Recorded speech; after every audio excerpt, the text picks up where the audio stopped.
শুভ সন্ধ্যা sir. Good evening. আমার নাম রাহুল গাওকার এবং আমি একজন ছাত্র।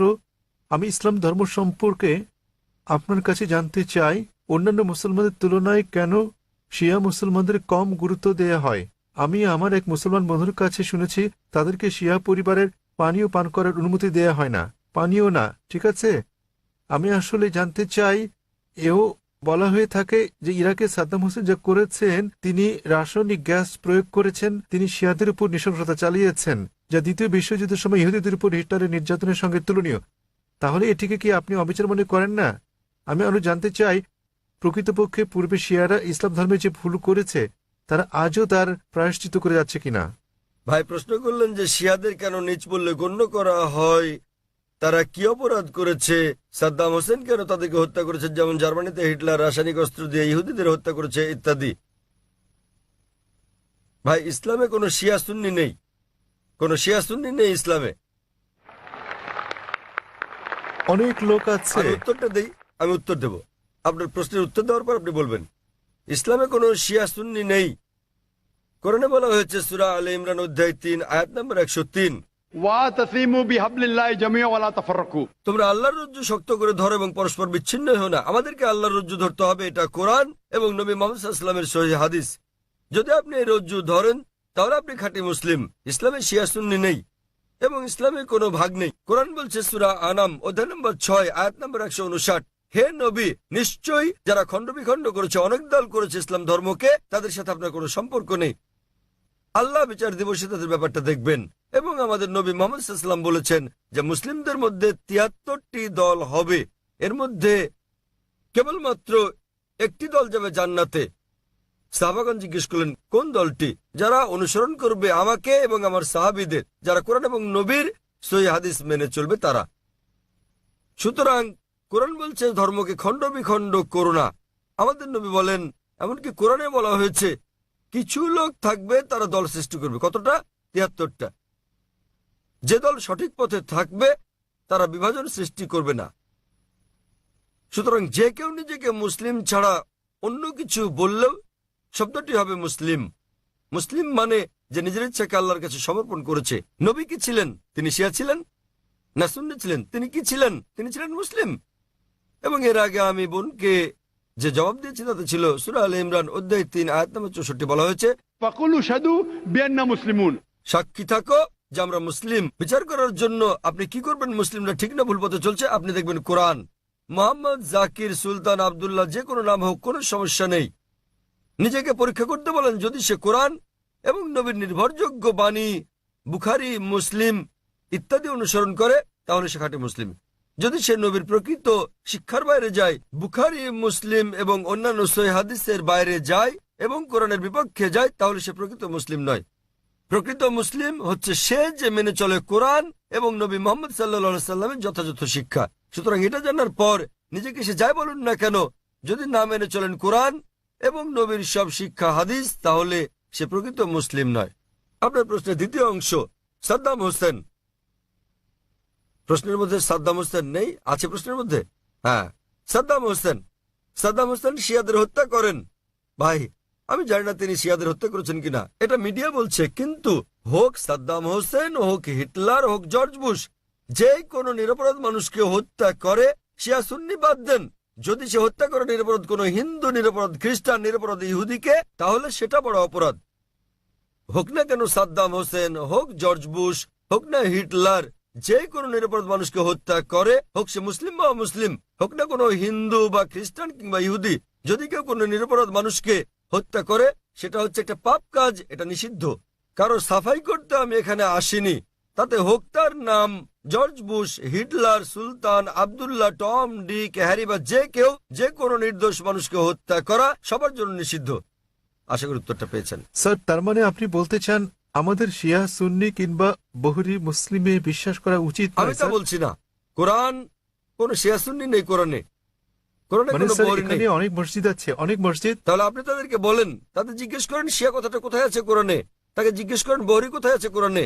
স্যার, এটা আমার কলেজ বান্দ্রায় স্যার, আমি অধ্যয়ন করছি। সুতরাং তারা মেনে চলছে না। আপনাকে যা করতে হবে তা হচ্ছে তাদের জিজ্ঞেস করেন তারা কি মোহাম্মদ সাল্লাল্লাহু আলাইহি সাল্লামের শিক্ষা অনুসরণ করে চলছে, তারা কি আল্লাহ সুবহানাহু ওয়া তাআলার শিক্ষা অনুসরণ করছে। আল্লাহ কোরআনে বলেছেন সূরা আনাম অধ্যায় নম্বর 6 আয়াত নম্বর 159, যারা সৃষ্টি করেছে বিভক্তি ইসলাম ধর্মে তাদেরকে আপনার কিছু করার নেই। ইসলাম ধর্মে বিভক্তি সৃষ্টি করা এটা হচ্ছে হারাম। তো ভালো মুসলমান হতে হলে আপনাকে আল্লাহর রজ্জু শক্ত করে ধরতে হবে, এটা বলা আছে কোরআনে। সুতরাং কাউকে আব্দুল্লাহ, সুলতান এরকম নামে ডাকলেই সে জান্নাতে যেতে পারবে না, বরং সেজন্য স্রষ্টা সর্বশক্তিমান আল্লাহর নির্দেশ পালন এবং নবী মুহাম্মদ সাল্লাল্লাহু আলাইহি সাল্লামের শিক্ষা অনুসরণ করতে হবে। ভাই, আপনাকে একটা প্রশ্ন করি, একটা প্রশ্ন। আপনি শিয়া সুন্নি নিয়ে খুবই উদ্বিগ্ন, জানতে চাচ্ছি সেটা কেন? স্যার অনেক কিছু আমার বন্ধুরা। না না, আপনি কি ইসলাম কবুল করতে চান? তারপরে কোন দলে যাবেন ভাবছেন? স্যার আমি মানে আমি আপনাকে জিজ্ঞেস করছি, জি আপনি কি ইসলাম কবুল করতে চান আর ভাবছেন শিয়া না সুন্নিতে যোগ দেবেন? তাই স্যার না, না, আমি ইসলাম কবুল করতে চাচ্ছেন না। স্যার এখানে অনেক ধর্ম আছে, ইসলাম ধর্মের অনেক ভাগ আছে। কোনো বিভক্তি নেই ইসলামে। ইসলামে কেবল একটি শব্দ আছে, মুসলিম। আপনাকে যে যাই বলুক, হ্যাঁ হ্যাঁ, আপনাকে তারা বলেনি যে কোরআন বলেছে। আমি আপনাকে রেফারেন্স দিচ্ছি। লোকটি আমাকে বলেছে তিনি সুন্নি, তিনি আমাকে বলেন তাকে সুন্নি হতে দিন, শিয়া হতে দিন, বহরি হতে দিন, যে কোনোটা। তাকে বলুন কোরআন বলছে বিভক্তি সৃষ্টি করো না। অধ্যায় নম্বর 6 লিখে রাখুন আপনি। এর অর্থ অধ্যায় নম্বর 6। স্যার এর অর্থ এগুলো সব হতাশাজনক। তিনি কোরআন মেনে চলছেন না। কোরআন বলছে সূরা আনাম অধ্যায় 6 আয়াত নম্বর 159, আপনি নোট করে রাখুন যে ডক্টর জাকির নায়েক বলেছেন সূরা আনাম অধ্যায় 6 আয়াত 159 আছে বিভক্তি সৃষ্টি করো না তোমরা। আপনাকে যা করতে হবে, নিজেকে ঈশ্বরের কাছে সমর্পণ করতে হবে আপনার। এখন আমি জানতে চাই, আপনি কি নিজেকে ঈশ্বরের কাছে সমর্পণ করতে চান? ভাই, হ্যাঁ নিজেকে ঈশ্বরের কাছে সমর্পণ করতে চান আপনি? স্যার আমি ইসলামকে শ্রদ্ধা করি, আমি না, না, ইসলামে ঠিক বিশ্বাস আছে। করি। আপনি ইসলামকে শ্রদ্ধা করেন, আপনি কি এক ঈশ্বরে বিশ্বাস করেন? হ্যাঁ এক ঈশ্বরে বিশ্বাস করেন আপনি? হ্যাঁ, জি স্যার আমি ঈশ্বরে বিশ্বাস মূর্তি করি। পূজা করা ঠিক নয়? হ্যাঁ হ্যাঁ, আপনি কি বিশ্বাস করেন ঈশ্বরের কোনো প্রতিমা নেই? ঈশ্বরের কোনো প্রতিমা নেই। আপনি কি তা বিশ্বাস করেন? আমি জানি না স্যার। আপনি কি প্রতিমা পূজায় বিশ্বাসী? হ্যাঁ হ্যাঁ, আপনি কি প্রতিমা পূজায় বিশ্বাস করেন? কি বললেন? প্রতিমা পূজা ঠিক না ভুল? মানে ঈশ্বর? না। আপনি কি বিশ্বাস করেন প্রতিমা পূজা করা ঠিক না ভুল? হ্যাঁ এটা ঠিক না ভুল? এটি ঠিক স্যার। প্রতিমা পূজা করা, কিন্তু এটা তো বেদের বিপরীত। আপনাদের বেদ বলছে তোমরা এক ঈশ্বর ছাড়া কারো উপাসনা করবে না। এটা উল্লেখ আছে আপনাদের যজুর্বেদে অধ্যায় 32 অনুচ্ছেদ 3, শ্বেতাশ্বেতার উপনিষদ অধ্যায় 4 অনুচ্ছেদ 19। न तस्य प्रतिमा अस्ति মহান ঈশ্বরের কোনো পুতুল নেই, কোনো আকৃতি নেই, কোনো ফটোগ্রাফ নেই, কোনো ছবি নেই, কোনো প্রতিমা নেই, কোনো ভাস্কর্য নেই, কোনো মূর্তি নেই। আমি আপনাকে জিজ্ঞেস করছি, যখন আপনাদের বেদ বলছে ঈশ্বরের কোনো আকৃতি নেই, কোনো মূর্তি নেই, কোনো প্রতিমা নেই, এরপরও কি আপনি প্রতিমা পূজা বিশ্বাস করেন? জি স্যার। শিয়া সুন্নি বাদ দেন, আপনাকে জিজ্ঞেস করছি, আপনি কি বেদ মানেন? স্যার অনুসরণ করছেন কি না? ধর্ম মানেন কি না? স্যার কারণ আমি এই ধর্মের স্যার। ঠিক, তাই আমি বলছি যে এটা আমার ভুল নয় স্যার, আমি এই এই ধর্মের মধ্যে ধর্মের জন্ম মধ্যে নিয়েছি বড় স্যার। হলেও আমি জিজ্ঞেস করছি যে অধ্যয়ন করা আপনার কর্তব্য কি না। সে কারণে আপনার বেদ- আমি এই বিষয়টি অনুসন্ধান তাই আমি করছি। আপনাকে বলছি ভাই, আপনাদের ধর্মগ্রন্থ বেদে আছে, যজুর্বেদ অধ্যায় 32 অনুচ্ছেদ 3, শ্বেতাশ্বেতার উপনিষদ অধ্যায় 4 অনুচ্ছেদ 19। এটা বলছে, न तस्य प्रतिमा अस्ति এটা একটা সংস্কৃত উদ্ধৃতি। এর মানে সর্বশক্তিমান ঈশ্বরের কোনো প্রতিমা নেই, কোনো আকৃতি নেই, কোনো আলোকচিত্র নেই, কোনো ছবি নেই, কোনো ভাস্কর্য নেই, কোনো প্রতিমূর্তি নেই, কোনো পুতুল নেই। যদি আপনার ধর্মগ্রন্থ বলে সর্বশক্তিমান ঈশ্বরের প্রতিমা নেই, তাহলে কি প্রতিমা পূজা করা ঠিক না ভুল? ঠিক না ভুল? ঠিক বেঠিক ঠিক করার মতো এত বড় ব্যক্তি আমি নই স্যার। না না, আপনার ধর্মগ্রন্থ বলছে ঈশ্বরের কোনো আকৃতি নেই, কোনো প্রতিমা নেই, কোনো মূর্তি নেই, কোনো ছবি নেই, তথাপি ঈশ্বরের মূর্তি করা ঠিক না ভুল? কেন আমার পূর্ববর্তী ব্যক্তিগণ মানে আমার পূর্বসূরীরা কেন এই কাজ করেছে স্যার? স্যার আমি তাদের দোষ দিতে জি? পারি না। আমার আমার পূর্বসূরীরা, আমার পূর্বে হিন্দু ধর্মের লোকের এটা করেছে স্যার। স্যার আমি তাদের দোষ দিতে আমি পারি না। হিন্দুদের প্রশ্ন করছি না, আমি আপনাকে জিজ্ঞেস করছি আপনার ধর্মগ্রন্থ, আপনার ধর্মের সবচেয়ে গ্রহণযোগ্য গ্রন্থ কোনটি? আপনি জানেন না? কি আপনি স্যার? কি জানেন আপনার ধর্মের সর্বশ্রেষ্ঠ গ্রন্থ কোনটি? স্যার এটা মানে হচ্ছে বেদ। হ্যাঁ তাহলে আপনি দেখেন আমার ভিডিও ক্যাসেট ইসলাম ও হিন্দু ধর্মের সাদৃশ্য সমূহ। আমি অনুরোধ করছি ভলান্টিয়ারদের তাকে একটা ইসলাম ও হিন্দু ধর্মের সাদৃশ্য নামে ডিভিডি দেওয়ার জন্য। আপনার কোনো প্রশ্ন থাকলে আমার সঙ্গে সাক্ষাৎ করতে পারেন, ইনশাল্লাহ আপনার সন্দেহ দূর হবে। আর আমি আপনাকে অনুরোধ করব এটা পড়ুন, বুঝুন এবং সঠিক শান্তি খুঁজে নিন। স্যার শেষ কথা আমি আপনাকে জিজ্ঞেস করতে চাই স্যার, মানে আমাদেরকে এসব বিশ্বাস করলে হবে না যে ইসলামে অনেক বিভক্তি আছে যেমন শিয়া সুন্নি, এগুলো আমাদের বিশ্বাস করা উচিত নয়, আমাদের কেবল কোরআনে বিশ্বাস করা উচিত। কোরআন এবং নবীর সহিহ হাদিস ব্যাস। যে কোনো আলেম যায় বলুন, কোরআন বলছে সূরা নিসা অধ্যায় 4 আয়াত নম্বর 59, أطيعوا الله وأطيعوا الرسول আল্লাহ ও তার রাসূলকে মানো এবং অতঃপর তোমাদের মধ্যে যারা আদেশ দানের কর্তৃত্বপ্রাপ্ত, যাদেরকে এই কাজের দায়িত্ব দেওয়া হয়েছে তাদের, অর্থাৎ আপনাকে আল্লাহ এবং সর্বশক্তিমান ঈশ্বর, তার রাসূল এবং জ্ঞানী ব্যক্তিদের মান্য করতে হবে। কিন্তু আয়াতটা এখানেই শেষ হয়নি। আরো বলা হয়েছে যদি তারা কোনো বিষয়ে একমত হতে না পারে তো আল্লাহ তার রাসূলের উপর ছেড়ে দাও। যদি কেউ আপনাকে কিছু বলে আপনি তা কোরআন এবং সহিহ হাদিস দিয়ে যাচাই করুন সেটা ঠিক না ভুল। এ কারণে যে কোনো আলেম যাই বলুক না কেন তার কোনো মূল্য নেই ইসলামে। স্যার সেখানে আমাদের বিষয় হচ্ছে আল্লাহ, সর্বশক্তিমান ঈশ্বর এবং তার বার্তাবাহক। কোন আলেম কিছু বললে তা যদি কোরআন এবং সহিহ হাদিসের সঙ্গে মিলে তো আমরা গ্রহণ করি, আর যদি কোরআন হাদিসের বিপরীতে হয় তা প্রত্যাখ্যান করি।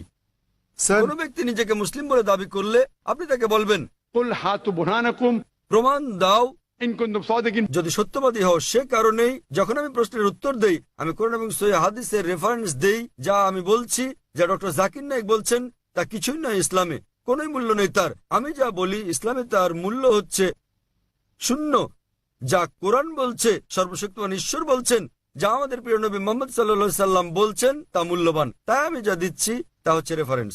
যারা জানেন না আমি তাদের রেফারেন্স দিচ্ছি। আমার উত্তরের ভিত্তি কোরআনের বিভিন্ন আয়াতের শিক্ষা, আমার জবাবের ভিত্তি নবীর বাণী, সহিহ বুখারী খণ্ড নাম্বার ইত্যাদি প্রমাণ হিসেবে। সুতরাং তারা যা বলেন তার মূল্য আছে, আমি যা বলি মূল্য নেই। আশা করি উত্তরটা পেয়েছেন। আমরা পুরুষদের সারির মাঝের দিকের মাইক থেকে পরবর্তী প্রশ্নটি নেব। সকলকে শুভ সন্ধ্যা এবং শুভ সন্ধ্যা ডক্টর নায়েক। আজ আমি এক মানুষ কথা বলছি মানবতার পক্ষে। এখানে ডক্টর নায়েক রয়েছেন। আমরা আপনার নাম জানতে পারি দয়া করে? আমি চিরাগ, এবং দয়া করে আমার ধর্ম জিজ্ঞাসা করবেন না। ডক্টর নায়েক, আপনি সম্ভবত মুসলিম পরিবারে জন্মগ্রহণ করেছেন, তাই আপনি মুসলমান, তাই আপনি সেটাই অনুমোদন করছেন। যদি আপনি হিন্দু পরিবারে জন্ম নিতেন তাহলে আজ আপনার হিন্দু ধর্ম হতে পারত। এক্ষেত্রে আমি মনে করি চরম জাতি কেন্দ্রিকতা থেকে আপনি ভাবছেন আপনার ধর্ম, সংস্কৃতি, বিশ্বাস ও ধারণা শ্রেষ্ঠ। তাই আপনি বলছেন যে শিখ অথবা আর্য সমাজ বা যে ধর্মেই প্রতিমা পূজা পরিত্যাগ করার কথা বলা হয়েছে সেটি আপনি সমর্থন করেছেন। আমার মতে একই জায়গায় ঘুরপাক না খেয়ে মানবতার ব্যাপক ধর্ম নিয়ে আমাদের আলোচনা করা উচিত। কোনো মন্তব্য কিংবা যুক্তি? ভাই স্যার, খুব সুন্দর একটা প্রশ্ন করেছেন। তিনি বলেছেন মুসলিম পরিবারে জন্ম নেওয়ার কারণে আমি ইসলাম ধর্ম অনুমোদন করছি। হতে পারতো আমি যদি হিন্দু পরিবারে জন্ম নিতাম তাহলে হিন্দু ধর্মই পছন্দ করতাম আমি, এবং আমি শিখ ধর্ম ও আর্য সমাজকে সমর্থন করি কারণ আমার দৃষ্টিভঙ্গির সঙ্গে তাদের মিল আছে এবং এর আশেপাশে আমি বিচরণ করছি। বরং আমার আরো বৃহৎ পরিসরে কথা বলা উচিত ছিল। খুব ভালো প্রশ্ন। হ্যাঁ ভাই, আমি আপনার সাথে একমত। 19 বছর বয়স পর্যন্ত আমি মুসলমান ছিলাম কারণ আমার পিতা মুসলমান ছিলেন। বয়স 19 বছর হওয়ার পর আমি তুলনামূলক ধর্ম অধ্যয়ন করা শুরু করলাম। এখন আমি ব্যক্তিগত পছন্দে মুসলমান। আর বিশ্বাস করেন, যদি আপনি ইসলামের চেয়ে ভালো কোনো ধর্ম আমাকে দেখাতে পারেন তাহলে আজই আমি সেই ধর্ম গ্রহণ করতে প্রস্তুত আছি। আজই। স্যার, আমি মানবতার ধর্মের কথা বলছি। ভাই আমি বলবো জি জি আমি বলছি যদি কেউ ইসলামের চেয়ে ভালো কোনো ধর্ম তা যুক্তি দিয়ে, বৈজ্ঞানিক তথ্য দিয়ে প্রমাণ করতে পারেন তাহলে আমি গ্রহণ করতে প্রস্তুত আছি। আপনি বলছেন মানবতার কথা। কে মানবতার নামে গ্রন্থ রচনা করেছেন? মহাত্মা গান্ধী। কে লিখেছেন? আপনি জানেন একজন মুসলমান ভালো মুসলমান হতে পারবেন না যদি তিনি ভালো মানুষ না হন। সে কথা সব ধর্মেই বলে, সব ভাই ধর্মে আমাকে বলে। শেষ করতে দেন। জি স্যার। আপনি এখানে আমার জবাব শোনার জন্য এসেছেন নাকি আপনার মত জানাতে এসেছেন? আমি একটি সুস্থ আলোচনা চাই এবং যৌতুক ভাই, সিদ্ধান্তে পৌঁছাতে চাই। এটা কোনো বিতর্ক প্রতিযোগিতা নয়। হ্যাঁ, একেবারে না। তাহলে আমি আমার কখনো উত্তর বলিনি। শুনুন, উত্তর শোনার পর আপনি মন্তব্য করতে পারেন। ঠিক আছে। আমাকে শেষ করতে দিন। আপনি কথা যোগ করছেন, তার মানে আমার উত্তর আপনি শুনছেন। চালিয়ে যান। শুনুন মনোযোগ দিয়ে। জি। আপনার মনের মধ্যে মহাভারতের কাহিনী চলছে, কি করে শুনবেন? দয়া করে চালিয়ে যখন যান। আপনি আপনার প্রশ্নের সময় কি আমি আপনাকে বাধা দিয়েছিলাম? দয়া করে চালিয়ে যান। আমি কি বাধা দিয়েছি? আপনি বাধা দেননি। দয়া করে চালিয়ে যান। সবকিছু লেখা আছে, প্রশ্ন করতে আসছেন। আমি কিভাবে বলেছি? আমি জবাব দিচ্ছি, শুনুন। হ্যাঁ, তাতে এটা কি? আমার জবাব। তাহলে কেন আপনি মন্তব্য করছেন? দয়া করে বলুন স্যার, দয়া করে বোঝার চেষ্টা করুন, আমাকে আপনার উত্তর বলুন। আমার উত্তর শুনলে আপনি বুঝতে পারবেন, অন্যথায় লাখ লাখ মানুষ বুঝলেও আপনি একই প্রশ্নই করে যাবেন। আমি একজন চিকিৎসক, এক ব্যক্তি একা দুটো বিষয়ের প্রতি মনোযোগ দিতে পারে না। উত্তর শুনুন, উত্তর দেওয়া হলে আর সমস্যা থাকবে না। তাহলে আপনাকে বুঝতে হবে আপনি মানবতার কথা বলছেন। আপনি প্রথমেই বলেছেন আমার ধর্ম জানতে চাইবেন না, পরে আপনি বলছেন আমি মানবতার পক্ষে। সর্বপ্রথম আপনি আপনার দৃষ্টিভঙ্গি শনাক্ত করতে লজ্জিত, তারপর আপনি মানবতার কথা বলছেন। আমি আপনার কাছে জানতে চাই, মানবতা নামের বইটি কে লিখেছেন? এরকম কোনো বই আছে কি? মানবতার কোনো দিক নির্দেশনা আছে? আমি আপনাকে বলছি, ভালো মানুষ না হয়ে একজন মুসলমান ভালো মুসলমান হতেই পারে না। সব ধর্ম বলে না। আমি বলার জন্য দুঃখিত যে আপনি অন্যান্য ধর্মগ্রন্থ অধ্যয়ন করেননি। আমি আপনাকে বলতে পারি, আমি উদ্ধৃতি দিতে পারি বেদ থেকে, অন্য হিন্দু ধর্মগ্রন্থ থেকে, বাইবেল থেকে উদ্ধৃতি দিতে পারি যেগুলো মানবতার বিরুদ্ধে যায়। আমি অন্য ধর্মের সমালোচনা করতে আসিনি। যদি আপনি কোনো ধর্ম অধ্যয়ন করে না থাকেন তাহলে দয়া করে এমন কিছু বলবেন না যে ব্যাপারে আপনার জ্ঞান নেই। কোরআনে বলা হয়েছে ফাসআলু আহলে যিকরি ইন কুনতুম লা তা'লামুন। সূরা নাহল অধ্যায় 16 আয়াত নম্বর 43, সূরা আম্বিয়া অধ্যায় 21 আয়াত নম্বর 7। আপনি তুলনামূলক ধর্ম বিষয়ের ছাত্র নন, তাই না জেনে কোনো মন্তব্য করবেন না। আমি বাইবেল থেকে উদ্ধৃতি দিতে পারি যা মানবতার বিরুদ্ধে। আমি আপনাকে চ্যালেঞ্জ করছি, কোরআন থেকে এমন একটা আয়াত বের করেন, নবী মুহাম্মদ সাল্লাল্লাহু আলাইহি সাল্লামের এমন কোন বাণী বের করেন যা মানবতার বিরুদ্ধে যায়। সুতরাং এমন কথা বলবেন না সব ধর্মে বলা হয়েছে। দুঃখিত, আপনার জানাশোনা বড়ই দুর্বল। আমি আপনাকে যা বলার চেষ্টা করছি, মানবতা মানে ঠিক আছে, আপনি কেবল স্ট্যান্ডার্ড 2-3 আছেন। আর আমি যা বলছি তা কেবল স্কুল পাস নয়, কেবল স্নাতক পাস নয়, বুঝতে হবে স্নাতকোত্তর পাস হতে হবে আপনাকে। ইসলাম মানে উচ্চ পর্যায়ে, কেবল মানবতার কোনো পর্যায় নেই। ভালো মানুষ না হলে কোনো মুসলমান ভালো মুসলমান হতে পারবে না। আমি আপনাকে চ্যালেঞ্জ করছি, ইসলামের এমন একটা দিক আপনি বলতে পারেন যা মানবতার বিরুদ্ধে যায়। যৌক্তিক পটভূমি, যৌক্তিক কারণ আপনার জানা না থাকতে পারে ইসলাম কেন এমন অনুশাসন জারি করলো, আর আপনি ভাবতে পারেন সেটা মানবতার বিরুদ্ধে। ঠিক যেমন আপনারা বলেন, ডাক্তার আমাকে ইঞ্জেকশন দিচ্ছে, ইঞ্জেকশনে যন্ত্রণা দিচ্ছে, ওই ইঞ্জেকশন তো আপনার ভালোর জন্য। আপনারা বলেন ডাক্তার আমার পেট কেটে ফেলেছেন, তিনি তো পেট কেটেছেন আপনাকে জীবন বাঁচানোর জন্য। সুতরাং ডাক্তার যা জানেন আপনি তা জানেন না। যদি আমার জন্য দুটো পছন্দ থাকে, স্ট্যান্ডার্ড 2 কিংবা 3 পাস করা অথবা স্নাতকোত্তর কোর্স করা, সেক্ষেত্রে আমি স্নাতকোত্তর কোর্সই করব। কেন মাত্র স্ট্যান্ডার্ড 2-3? মানবতা ভালো, কিন্তু ইসলাম তার চেয়ে অনেক বেশি ভালো।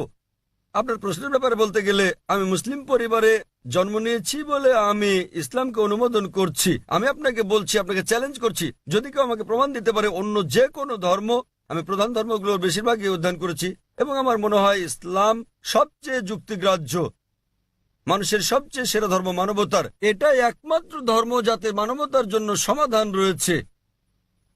আল্লাহ বলেন সূরা আলী ইমরান অধ্যায় নম্বর 3 আয়াত নম্বর 19, ইন্নাদ দীনা ইনদাল্লাহিল ইসলাম। সর্বশক্তিমান ঈশ্বরের কাছে একমাত্র গ্রহণযোগ্য ধর্ম ইসলাম।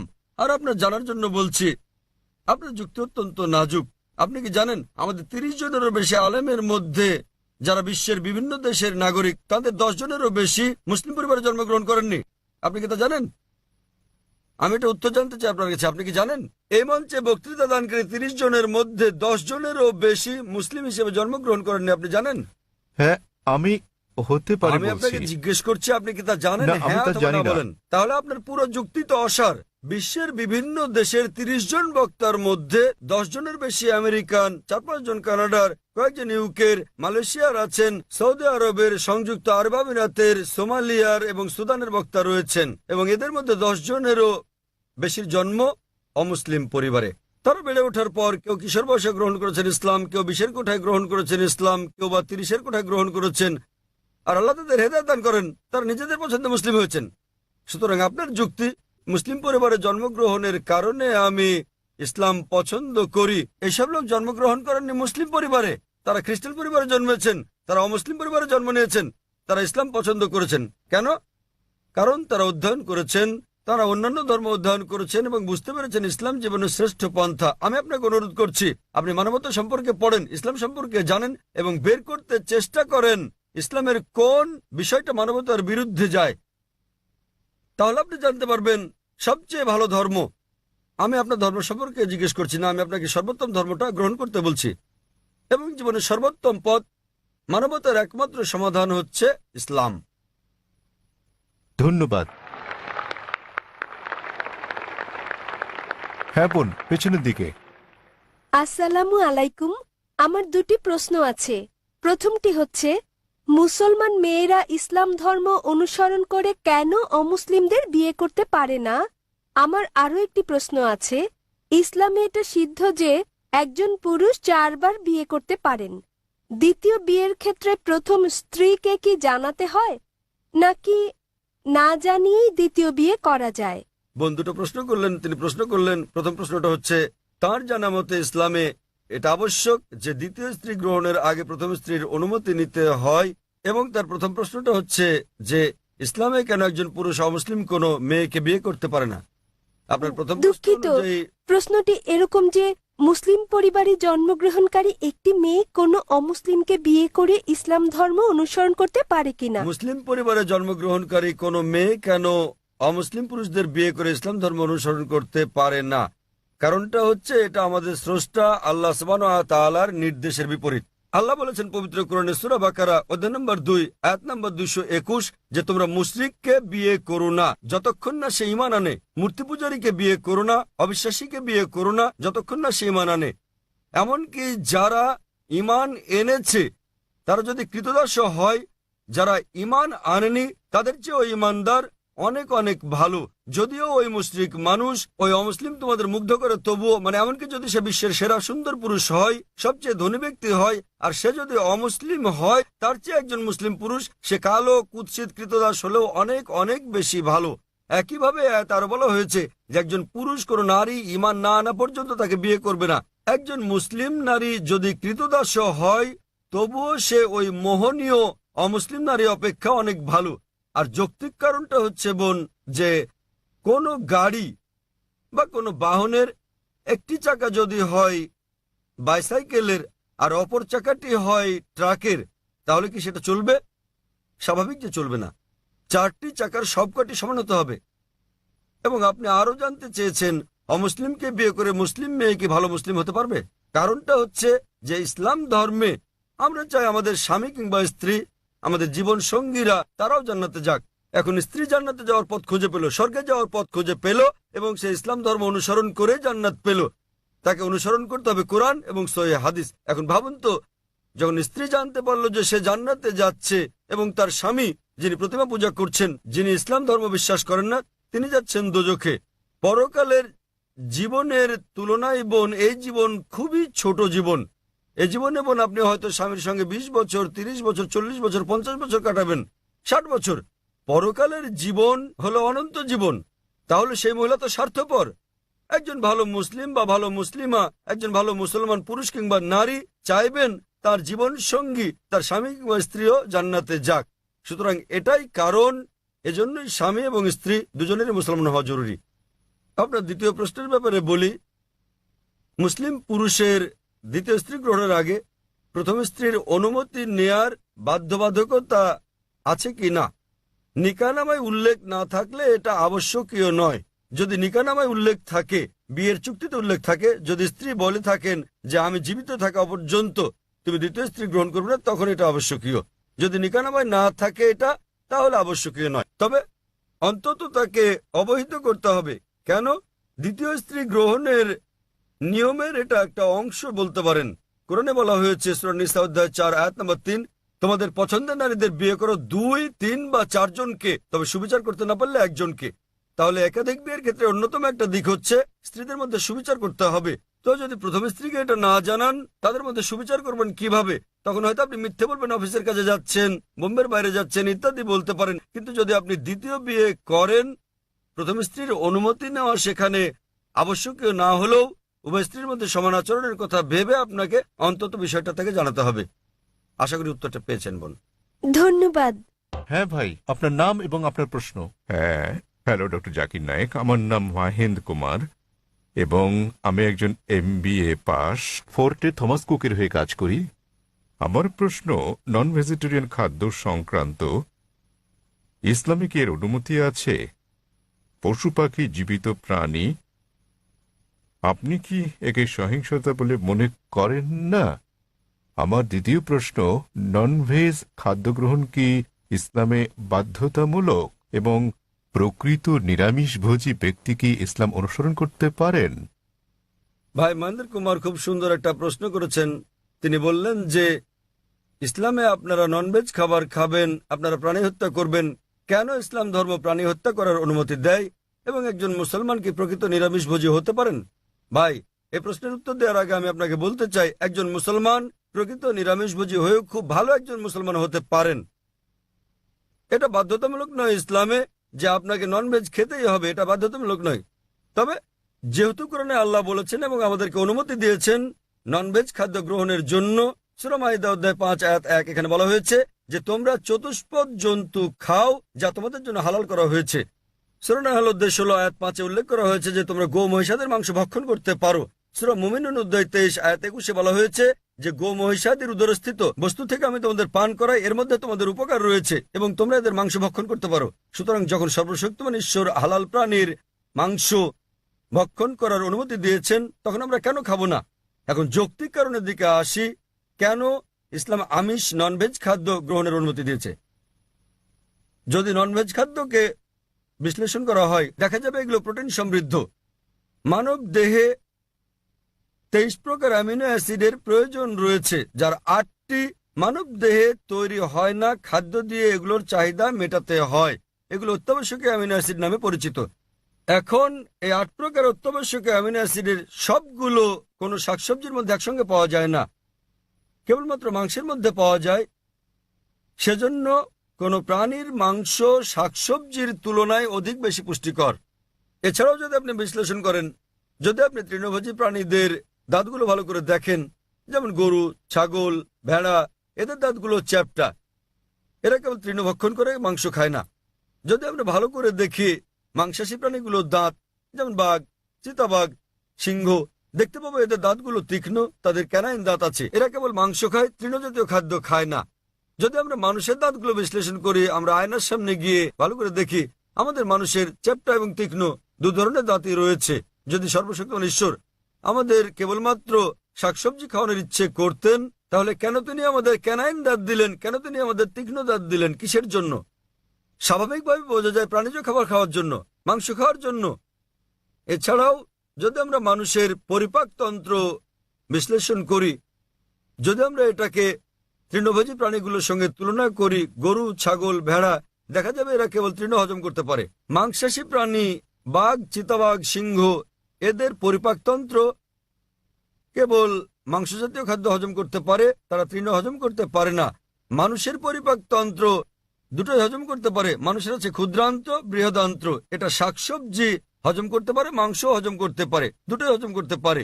সর্বশক্তিমান ঈশ্বর যদি আমাদের কেবল শাকসবজি খাওয়াতে চাইতেন তাহলে তিনি কেন আমাদের এমন পরিপাকতন্ত্র দিলেন যা উভয় হজম করতে পারে?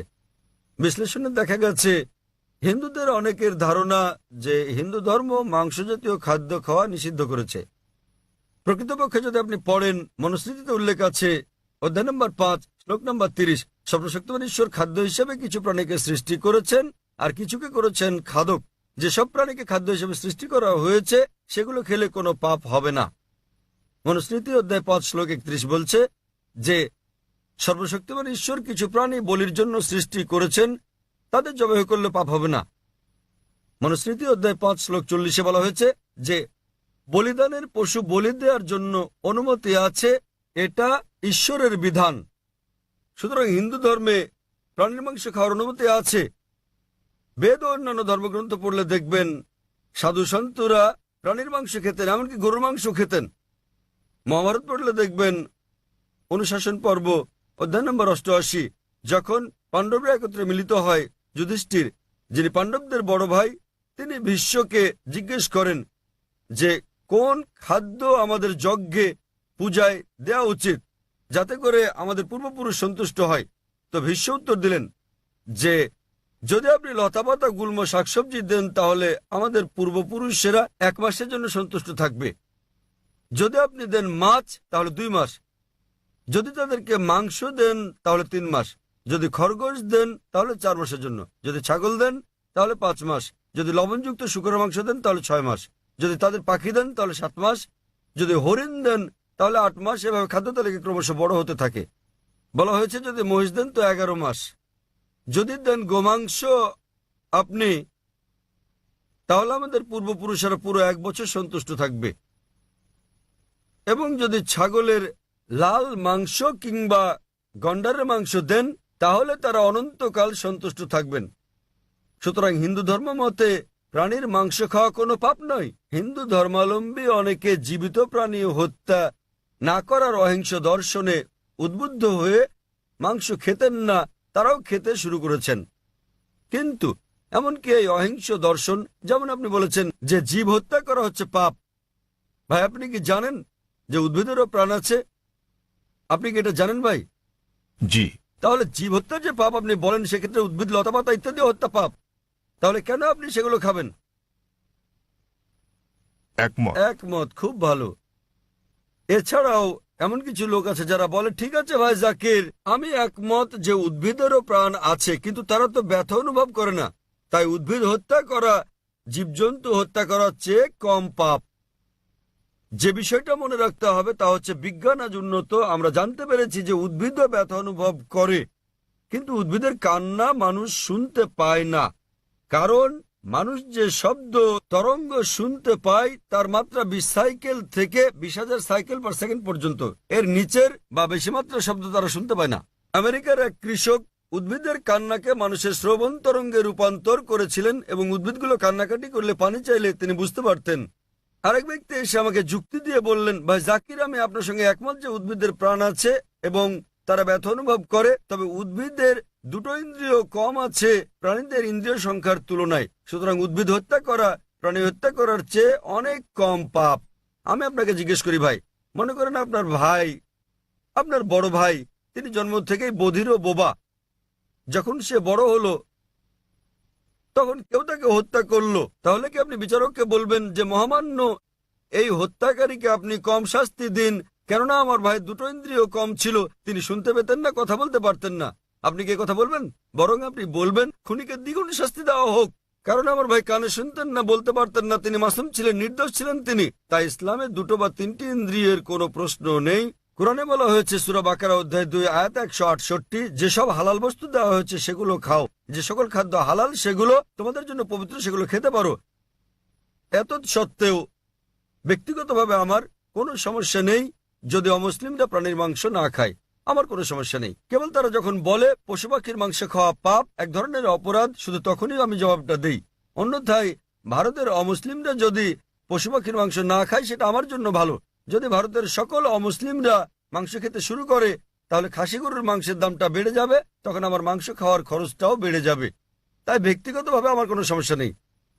আশা করি ভাই আপনি উত্তরে সন্তুষ্ট হয়েছেন। হ্যাঁ, নিশ্চয়ই স্যার। সুতরাং এখন আপনি চাইলে একজন ভালো নিরামিষভোজী হতে পারেন, আবার চাইলে আমিষভোজীও হতে পারেন। মাংস খেলে আপনি আরো সুস্বাস্থ্যের অধিকারী হবেন, আপনি খেতে পারেন। তবে আপনি প্রকৃত নিরামিষভোজী হতে চাইলে তাতেও কোনো পাপ নেই। আশা করি উত্তরটা পেয়েছেন ভাই। হ্যাঁ বোন, আপনার প্রশ্ন। স্যার, আমি ডক্টর কল্পনা। আমার প্রশ্ন, ইসলাম আত্মীয়ের মধ্যে বিবাহ সমর্থন করে কি না?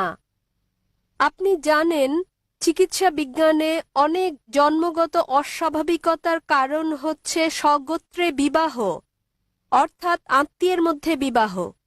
বোন প্রশ্ন করলেন যে ইসলাম কি স্বগোত্রে বিয়ে, নিকটাত্মীয়দের মধ্যে বিয়ের অনুমতি দেয়? জি। বিয়ে সংক্রান্ত ব্যাপারে বলতে গেলে আল্লাহ বলেছেন কোরআনে সূরা নিসা অধ্যায় নম্বর 4 আয়াত নম্বর 22 থেকে 25 যে যে সকল বিয়ে নিষিদ্ধ, তাহলে আপনি বিয়ে করতে পারবেন না আপনার মাকে, আপনার মেয়েকে, আপনার মায়ের বোনকে, আপনার বাবার বোনকে এবং আপনার ঘনিষ্ঠ মাহারাম আত্মীয়দের।